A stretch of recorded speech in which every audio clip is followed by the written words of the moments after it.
Hey everyone, welcome back to John's Watch. Today I'm taking a look at a new game called Pokémon Legends Z-A. This was released on Nintendo Switch and Nintendo Switch 2 on October 16th, 2025.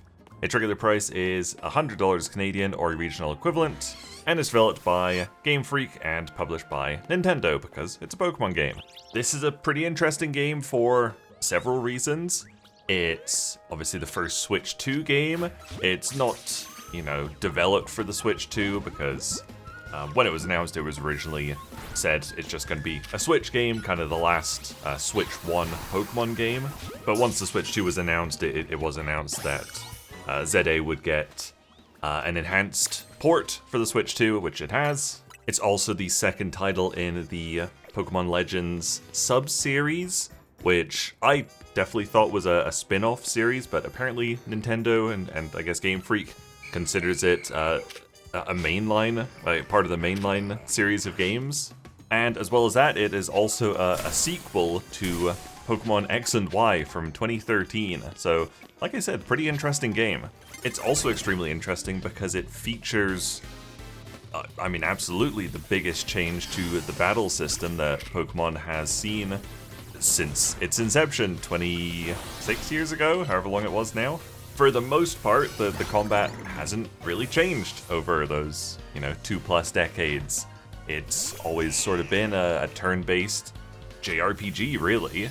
You have your team of 6 Pokemon, you send them out, each Pokemon's got 4 moves, you choose those moves in turn-based combat. Pretty simple stuff, but great gameplay loop. It's had a couple of, different things here and there. Speaking of X and Y, it introduced Mega Evolutions, where you could further evolve certain Pokemon during combat. In Pokemon Legends Arceus, there was different styles of combat. There was like the agile combat and whatever the other one was. Still turn-based, but slightly different. This one's completely different. It is no longer turn-based. You've still got your team of 6 Pokemon, but you are able to move around in this little battlefield while you're battling your opponent's Pokemon. You choose your moves using the face buttons A, B, X, and Y, and depending on each move's statistics, it will either come out really fast, it'll come out slowly, it'll take a long time to cast, it'll have a long recharge time. Something like Quick Attack comes out really quickly, recharges really quickly, doesn't do too much damage. Something bigger will the Pokemon will have to charge it up to use it, and then it'll also be on a cooldown, so you won't be able to use it again right away. And you can also change your Pokemon's positioning by physically moving your trainer around the battlefield and choosing your commands. And based on where you're standing, your Pokemon will then probably move towards you if they're going to do a long-ranged attack, or they'll move towards the opponent's Pokemon if they're doing a close-up attack. And yeah, I wanted to mention the new combat right at the start of this video because it is fascinating that, like I said, the combat hasn't changed in 20+ years, and now here we are with a completely different system, and it's very, very fun, the new combat is. I will say I hope they don't fully do away with the turn-based system. I mentioned earlier that I consider Pokemon to be a JRPG, and I quite like turn-based JRPGs, they're very fun to me. So I'd be totally okay if they use this new style of combat in the Legends series, but I definitely wouldn't mind going back to the turn-based combat in future games. Be very interested to see what they do in the Scarlet and Violet follow-up. In this game, you play as just an unnamed player character. You've arrived in Lumiose City in the Kalos region, which was the biggest city in Pokemon X and Y, and you make your character from a couple of presets. You choose like 8 different, or one of 8 different presets, couple of different, few different hairstyles, but you're able to customize your appearance a ton later on, which is nice. But yeah, you've got limited options right at the start of the game. You hop off a train, and bam, you're in Lumiose City, and you quickly get accosted by this person called Tawny, who is wants to do advertisement for a hotel in the city, and she just wants to film you saying, come stay at the hotel. And even though you're just a tourist visiting Lumiose City, you end up staying at this hotel, you end up joining Tawny's, not really crime-fighting team, but she's got a little team there that you become part of. It really, the whole time I'm playing, I was wondering, like, why was this character going to Lumiose City? I mean, like, all we know is he was a tourist, but he doesn't do, like, any touristy stuff. He, like, just joins Tawny's team. He does side quests for a detective. He does research tasks for a professor. I mean, he's literally just showed up at Lumiose City, and 5 minutes later, he's just working like 3 full-time jobs. So yeah, not sure what he was going to do if he wasn't accosted by all these different people. Right at the start, you're given the option of one of 3 different starter Pokemon. The choices are kind of strange. 2 of them are from Generation 2, Gold and Silver, with Chikorita and Totodile, and 1 is Tepig from Generation 5, Black and White. Not really sure why they went for 2 from the same game. I would have quite liked, a starter from 3 different generations, which I'm sure is what they did for Legends Arceus. Yes, I was right, it was Generations 2, 5, and 7 for Legends Arceus. I was very tempted by Totodile, but I ended up choosing Chikorita and called it cheeky. And then you're ever so slowly introduced to the city of Lumiose City and how it's structured.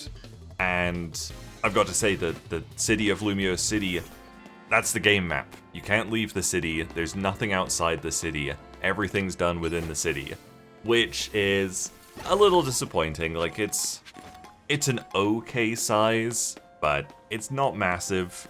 I did read that if you just sprint around the outer wall, at like the outermost wall of the city, you'll get back to your starting point in just 7 minutes. So it's a very small map, nothing outside. It's decently dense. There's some verticality. You can climb ladders. You can go up these elevator platforms that just shoot you up onto the rooftops. So you can maneuver around the rooftops, you can climb scaffolding and stuff.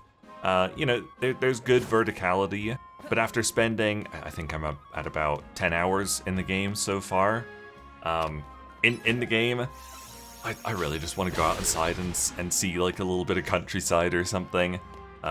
It's possible you might be able to do that in the DLC that's going to come out in February, but yeah, in the main game, you can't leave the city, which is a little disappointing. This game, it takes place 10 years after X and Y, so parts of the city are under construction, and parts of the city have been turned into what's called wild areas, which is where you can encounter and catch Pokemon. Obviously, when you hear you can't leave the city, possibly your first thought is, where can I go get my Pokemon? Yeah, there's these little wild areas in the city. If you're just walking around outside the wild areas, you'll sometimes see Pokemon. You'll see a couple of like Fletchlings on like streetlights. You'll see Pidgeys on rooftops. You can still catch Pokemon out and about, but they're not gonna try and attack you or anything. Inside the wild areas, you'll still see some calmer Pokemon, some Pokemon that will run away, something like Badoo. You have to sneak up on it to be able to catch it. But then you'll also see scarier Pokemon like Carvanha and things like that. And also returning from Legends Arceus are the Alpha Pokemon, which are just red-eyed, bigger versions of regular Pokemon. A recent one I encountered was an Alpha Sharpedo. It was quite scary. You don't have to battle wild Pokemon to catch them. If you're just trying to catch a Fletchling or something, or a Pidgey, you can just throw a Pokeball at it. You basically hold down ZL, the left trigger, I guess, and then you'll lock onto the Pokemon you're aiming at. And then if you hold down the right trigger, you'll bring up your character will aim and ready his Pokeball. And then you can choose which Pokeball you want, and next to the Pokemon you'll see a 1 to 5 arrows, I think it is. The more arrows there are, the easier it'll be to catch. So some Pokemon, you just walk into the wild area, start throwing Pokeballs, and you'll walk away with like 5 new Pokemon if you want. Others, you will actually have to fight, especially later in the game as you start getting into higher level wild areas and you're seeing stronger Pokemon. You'll have to choose which of your Pokemon you want to send out. You can just walk around with your Pokemon out for the most part if you want.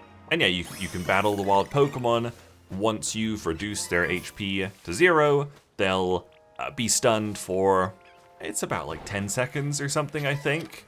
And basically when they're out of HP and they're stunned like this, you've got one chance to throw a Pokeball, and if they still get out of it, they'll just disappear. But beating a Pokemon and stunning them like this does give you the best chance of catching a Pokemon. You can also throw a Pokeball at any point during a battle with a wild Pokemon. Like if you knock them down to half HP, you could try your luck and try throwing a Pokeball if you want. But yeah, the best chances you have are just to completely knock it out. A key part of the game is you are participating in a big citywide battle tournament called the Z-A Royale. And basically, new entrants start at rank Z, and you want to battle other trainers and get victories and rank all the way up to A. And basically the way this works is every night there will be a part of the city dedicated as a battle zone. And it'll just be like a block or two of a city, and it changes every night. And basically, once you walk into these battle zones, it's free game. You know, you have to battle all the trainers in there, they'll try and battle you, and you basically want to beat as many trainers as you can during the night, and then you'll start ranking up. You'll have to earn a certain number of points from beating trainers, which will give you a challenger ticket, and then you can use that challenger ticket to go face your appointed rank up challenger. So for example, you start at rank Z, you have to beat 3 trainers to get enough points for your challenger ticket. Once you've got your ticket, you're able to go fight Trainer Zach, who is your appointed challenger. If you beat Trainer Zach, you will then be promoted to rank Y. You can also sneak around during in the battle areas, and if you attack another trainer's Pokemon without them noticing, you can get like a preemptive strike. And if you're quite strong and you've got like a type advantage, if you do a super effective attack, you can sometimes knock out their first Pokemon before the battle's even started, which I think is very strange. You know, this is a citywide tournament, you know, there's got to be some kind of sportsmanship going on, but no, you know, sneaking around and just like sucker punching your opponent's Pokemon and removing them from the equation entirely is fair game, apparently, which I always think is very funny. Most of the main story revolves around ranking up in the Z-A Royale, and eventually, as you'd expect from this being a sequel to X and Y, Mega Pokemon start coming to the equation. There are new Mega Pokemon in this game, which is very exciting. And I won't go too much into how they impact the story, because I think that started getting introduced about the 8-hour mark or so. And yeah, the Mega Pokemon are part of the story. The Mega Pokemon are pretty cool. Like I mentioned earlier, you've also got side quests. You know, the main quest is the Z-A Royale and Mega Pokemon. You've got side quests that you do for the detective. They're pretty fun, honestly. Some of them are quite charming. One of the ones that I did very recently, which I could tell the writers had a lot of fun with, was I had to go into a museum, and these 2 people had lost their 12 spupa, and you had to go around the museum and find each of the 12 spupa. And whenever you found one, the text was usually quite funny. I thought that was a good little side quest. They're never too difficult. Sometimes you just have to battle someone. I think one person was like, my Aldino keeps, you know, touching me to make sure that I'm okay, and I keep telling it that I'm okay, so let's have a battle to prove I'm okay. And that's kind of the quest. Yeah, some of them are super easy like that. Then you've also got the research tasks for sort of the professor.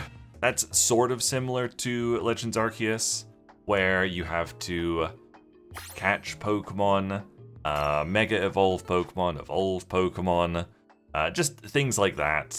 As you're playing the game, you don't have to like think about it too much. You'll just you'll get most of them done as you're playing the game, especially if you're trying to catch them all, which I definitely am. The map is super useful for this. If you like hover over a wild area on the map, it'll tell you if you've caught 100% of the Pokemon. Like, it'll tell you like, oh, there's 7 Pokemon in here. These are the 7 there are. If you've caught them all, great. If you haven't, and you've seen it, you'll see like a silhouette of the Pokemon you still have to catch. Or if you've never even seen it, it'll just be a question mark. So you'll know that there'll be something there at some point. As I mentioned, the battle zones only come into place during the night. There's a day-night cycle. I can't quite tell how long a day lasts for. It could be like 15, 20 minutes. And the night is presumably the same. And in most of the wild areas, there'll be like at least like one Pokemon that only appears during the night or only appears during the day. And once you reach a certain point in the game, you can start sitting on park benches to instantly change the time to day from night, or vice versa. Very useful if you're just trying to track down like the last Pokemon in a wild area that you haven't got yet. As I mentioned, I'm playing this on the Nintendo Switch 2, so it's a Pokemon game that's running well. It's running at 60 FPS. I've seen a couple of drops here and there, but nothing major. For the most part, it's definitely been up at 60 FPS.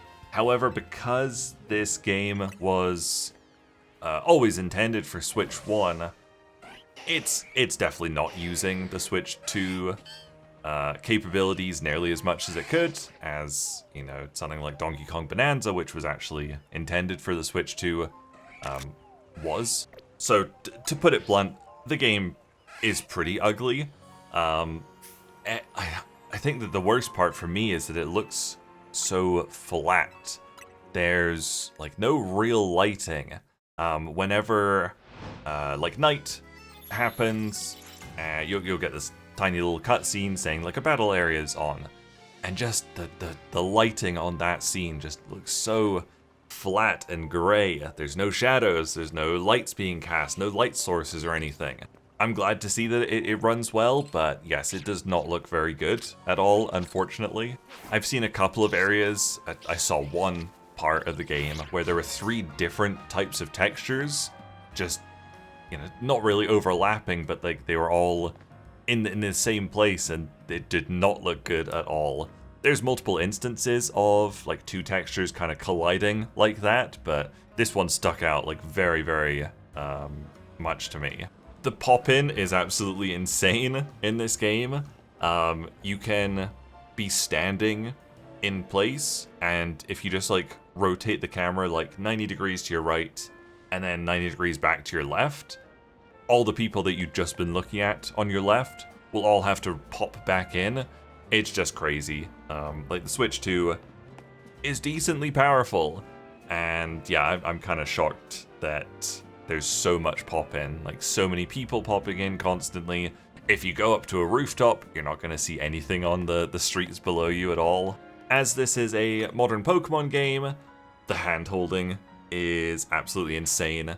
For the first 4 hours, probably, you're just constantly getting railroaded. You're not allowed to go out into the city unless they tell you which part to go to. I think that the worst part is, you know, multiple times the characters will say like, oh, do you know about type advantages and stuff like that? And I've been playing Pokemon games for 20 years now. So I say, yes, I do know about them. And they're like, oh, that's good. So you do know that some Pokemon moves are super effective against others. And even though I'd said, like, yes, I know about it, the yes-no doesn't do anything. They're still going to tell you, they're going to give you the tutorials, no matter what, which is very annoying. The hand-holding definitely gets better after probably about the 4 or 5 hour mark. Like, at the time I'm playing right now, I'm still getting my main quests, but I'm actually allowed to go all over the city. But at the start, it was painful. Like, I would see like a sparkle on the ground because I wanted to go pick up an item, and I'd be like right next to it, and I'd like walk up to it, and I'd get like a phone call, be like, actually, don't you think you should be coming over to this cafe? And I'd be like, I just want that item, or I want to go talk to this person. Just not allowed to do it in the beginning of the game. Very annoying. Couple of positives. Learning new moves for your Pokemon has been so streamlined now, and it is fantastic. There's some good quality of life features in this game. When your Pokemon levels up, it doesn't tell you, it doesn't give you unskippable text boxes saying like, oh, Charmander's wants to learn the move Ember. Would you like to teach it the move Ember? Now if your Pokemon levels up, you'll just see over on the HUD on the left of your screen, it'll just like pop up over them, little level up. You don't have to acknowledge it or anything. And if they can learn a new move, it'll also like pop up like the name of the move, something like that. And if you want to teach it, you don't have to go talk to an NPC or anything. You just press X to open up your menu, go over to your Pokemon, go change moves. You can make them relearn any past move whenever you want. You can teach them a move from a TM whenever you want. TMs have infinite uses. It's fantastic how easy it is to teach them moves. And the same can be said for evolving your Pokemon. Just like when they can learn a new move, when they can evolve, and they level up, it'll just pop up over on the left of your screen, can evolve. If you go into your menu, there'll be a little arrow, a little up arrow on your Pokemon. You just go over to it, you say yes, let them evolve. They evolve. You know, no, far less text boxes than there used to be, which is an absolute joy. I briefly mentioned you could see sparkles on the ground. If you just run over them, you'll pick up loads of loot that you can sell to Pokemon Centers, because Pokemon Centers are the marts now. And amazingly, you can bulk sell items. You can, when you're selling, you can press X to enter like the bulk sell menu. You like press A on your tiny mushrooms or whatever, max those out, just go down your treasure list, max them all out, then press the plus button, sell them all in one go. Fantastic. Don't know why that hasn't been there for the last several games, but absolutely wonderful quality of life change. Huge fan of that. So, like I said earlier, I've played about 10 hours so far. I'm having so much fun with it. I had my doubts about it, because, my god, you look at the screenshots, you think it looks disappointing, because visually it is disappointing. But the gameplay is so much fun. I am really enjoying the gameplay. I feel like that this is probably how people who played Scarlet and Violet felt. I also played Scarlet and Violet and despised those games, but so many people were like, yeah, they look bad, but they're so much fun. And I thought they looked and were bad. But this one looks bad, but it is so much fun. And it actually runs well on Switch 2, which is nice. There's definitely issues with it. You know, I've talked about some of the negatives. I think just having the city as the only map is very lazy, to be frank. There's, you know, no variety in the environments whatsoever. Like, all the city blocks look the same, pretty much. There's, you know, little bits of greenery and little, like, parks and plazas and stuff like that. But, again, if you run around the outside of the city, you're just going to be seeing the same repeated building.png over and over again. But the gameplay is really fun. There's a lot of good quality of life changes.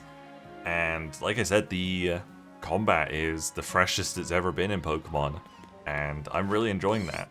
There you go, those are my thoughts on Pokémon Legends ZA about 10 hours in. Really enjoying it, could be better, could look far better, but very, very fun still.